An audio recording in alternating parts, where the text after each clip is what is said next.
There are few characters as cool as Tony Stark, and there are few comic book characters as unlucky as Tony Stark Iron Man. Just over the last decade, it's been Matt Fraction, Kieran Gillen, Tom Taylor, Brian Michael Bendis, Dan Slott, and then finally Christopher Cantwell as the writers essentially on Iron Man. Not exactly a murderer's row of comic book writers known for their cool comic book characters and testosterone-filled pages of action. Basically, Marvel Comics have put a bunch of low-T, kind of pathetic losers on Iron Man for the last decade, and shockingly, no one wants to read Iron Man comic books anymore.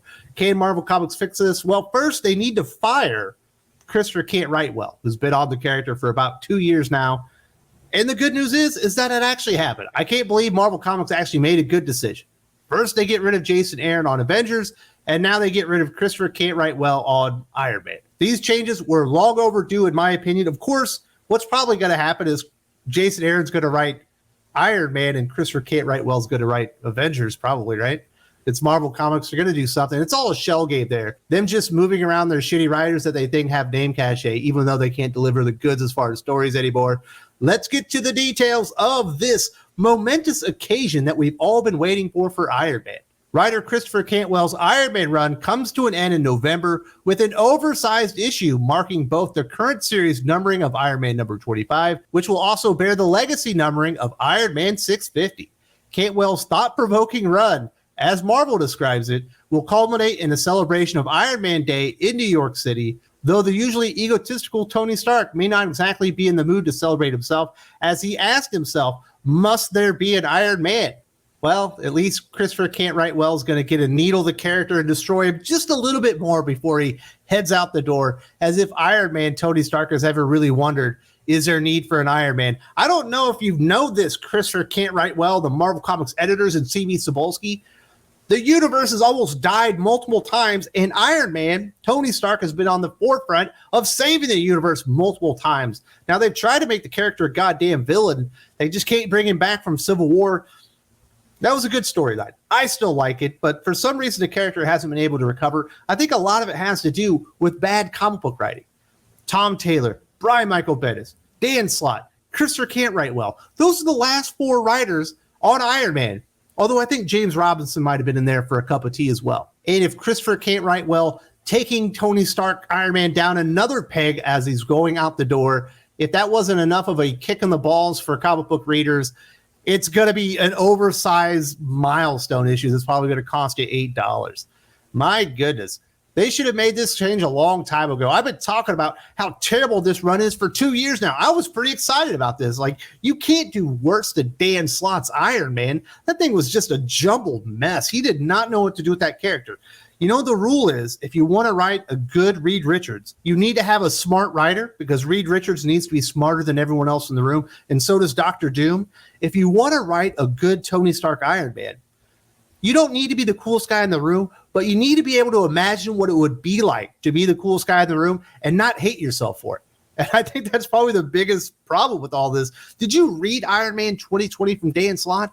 I thought there was absolutely no way anyone could actually go below that, and Christopher Cantwell did it on issue number 2. The first issue wasn't that bad. I was like, hey, Kafu, I like him. He's a good artist.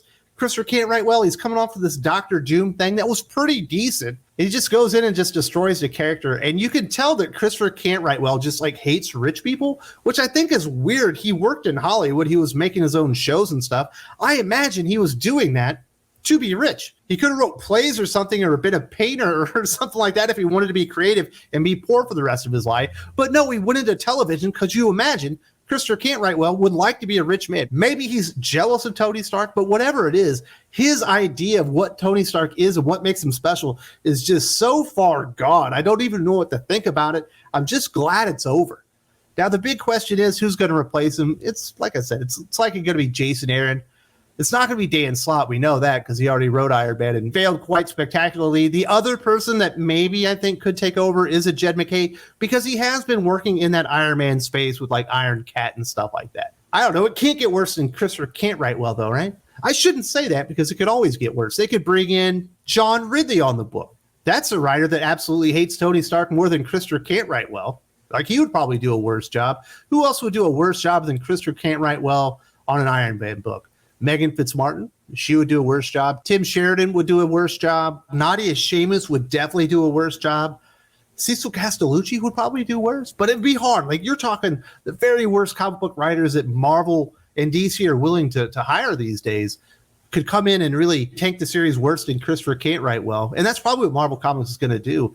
At this point, am I hoping for Kelly Thompson to come in and save the character? Is that how far Marvel Comics has fallen? That Kelly Thompson seems like the best option available to him? Fuck it, it's going to be Titty Howard. That's how it kind of goes. According to comicbook.com, Cantwell has helped broaden the Iron Man mythos during his run, following his successful time on a Doctor Doom series with Salvador Larroca. The writer pitted the armored Avenger against the cosmically powered Korvac, turned Iron Man into a god, and is preparing to marry Tony Stark to his fellow superhero Hellcat.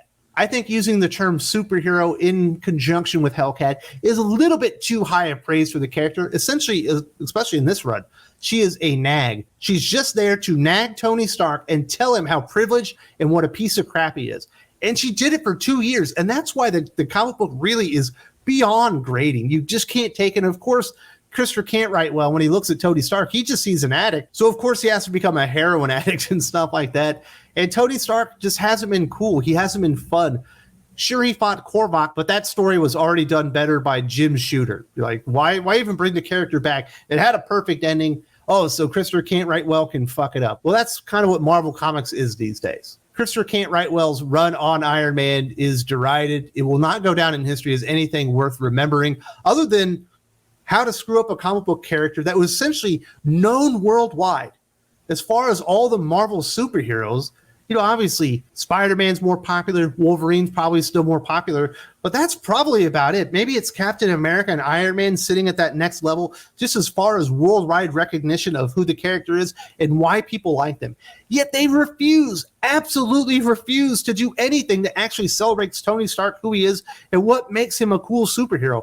When Stan Lee created Tony Stark Iron Man, yes, he did make him a rich character, and he gave him a lot of flaws to overcome, but that was the journey of the character, and they keep regressing him and regressing him, and then you bring in writers like a Matt Fraction, who absolutely hates anything that has to do with masculinity. You bring in a Tom Taylor, same thing there. Dan Slott, just a bumbling fool. Brian Michael Bendis was on his last legs. Actually, he was beyond that. He was basically spent goods at Marvel Comics. And then you bring in Christopher Cantwell, that just hates everything that the character stands for. So you can't get a good, honest interpretation of the character, and you certainly don't get to see him be a hero. He's basically just a bumbling idiot loser playing second fiddle to Hellcat, a character with no name cachet at all, and never will have any name cachet. She's got a terrible design, not a really cool superhero. If you want to tag her along in an Iron Man series, go for it.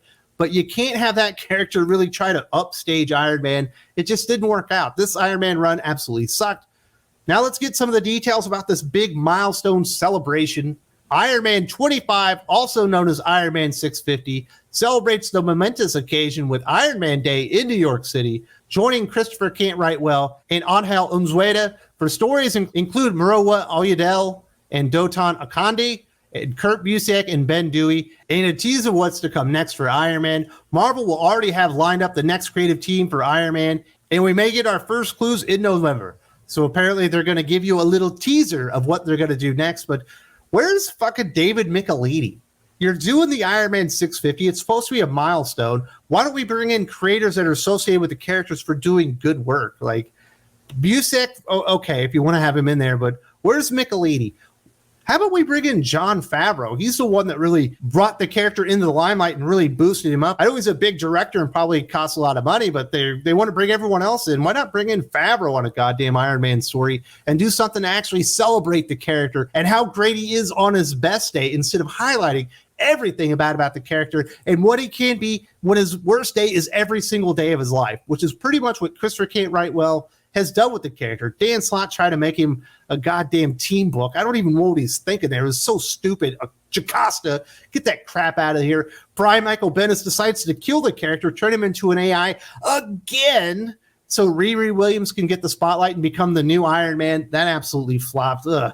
Don't even get me started on Matt Fraction. I know people say Matt Fraction's Iron Man's good. I don't agree. I have some real issues with Matt Fraction's Iron Man. In fact, I have some real issues with every single thing Matt Fraction has ever written, whether you think it was good or not. I just think he is one of the worst comic writers of all time. I don't think he's as bad as Christopher Cantwell. His Iron Man reads like David Michelini's Iron Man in comparison to Cantwell's. But if you go back and you read like a lot of Iron Man comics, it's not exactly a high point for the character, at least in my opinion. If you need further proof that Christopher Cantwell's time on Iron Man is just awful, I've covered a lot of his failings of the character right here on the channel. I think this is a really good representation.